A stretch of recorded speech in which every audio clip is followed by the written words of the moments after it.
Okay, so I am now going to introduce a fade into the pattern. You don't have to do this. If you want to just carry on and do the shawl in one single colourway, that's absolutely fine. I'm choosing to do a fade because I just really like the effect that it gives. Basically, we fade so that there isn't a stark change of colour. So we just blend the two colourways into each other. So it's quite important that you choose two yarns that will combine really nicely. So obviously I've got, this is my original. This was You Don't Own Me. And I've dyed this skein up, which has just got a couple of the colours in and it's slightly lighter. So it should work really, really nicely. And what I've done now is I've joined my second colour, my new colourway, at the beginning of a row. Now you can do your blending anywhere really. The only place that you have to be wary of how it's going to work out is in the pollen section, because you will then have to do your fade 2 rows at a time. That will make more sense in a moment. Basically what we're going to do with the fade is we're going to start off with 1 row of the new colour, and then we're going to continue back with a couple of rows of the old colour, and then we'll put another row of the new colour and another couple of rows of the old colour, and then maybe 2 rows of the new colour. So we're just gradually introducing it. I'll do a row or 2 and show you what I mean.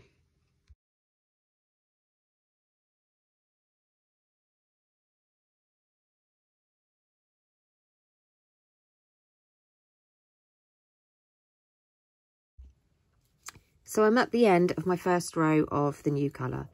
All I'm going to do is remove the hook and just tug that out a little bit so it doesn't fall out. And then I'm going to go back and I'm going to start using the original colour again. So I'm just picking that up where I left off and starting with that original colour. And what I'll probably do is 3 rows of this, and then introduce another row of the second colour. There's no set pattern to follow as far as spacing out the rows is concerned.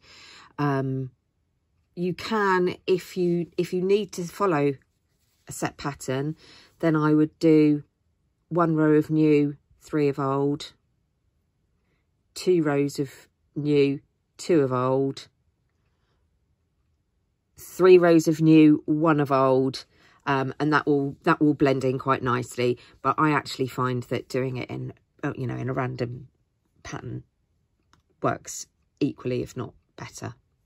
So I'm going to do these next 3 rows and I'll come back to you. Just a really quick note, as I've come to the end of the first row of the old yarn and I've come to my big loop that I've left, I'm going to incorporate this into my next stitch so that the stitch is secured. So I literally just hook it over my hook and just do my stitch as normal, which now I come to do it, I'm going to completely forget what stitch I was doing. So it is the stitch into there, like so. So now this second yarn that I've introduced isn't going anywhere. That stitch has now been secured, so I can continue on and I will work that up the side next time it's needed.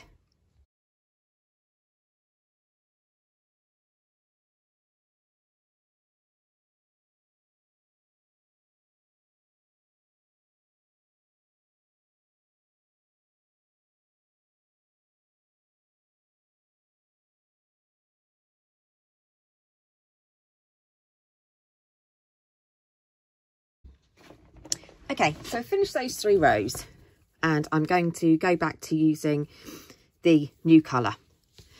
What I've also done is I've weighed what I had left. So I know that I started off with 17 grams. I've now got 12. So those 3 rows took up 5 grams of yarn. So from that I can figure out what I've got left and how best to combine it. So, but first of all, I'm going to show you how I'm literally, so this is the old yarn, let's put that to one side.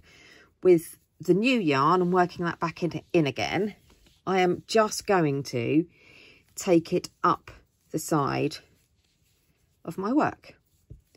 We're going to put a border on, so that's going to hide it.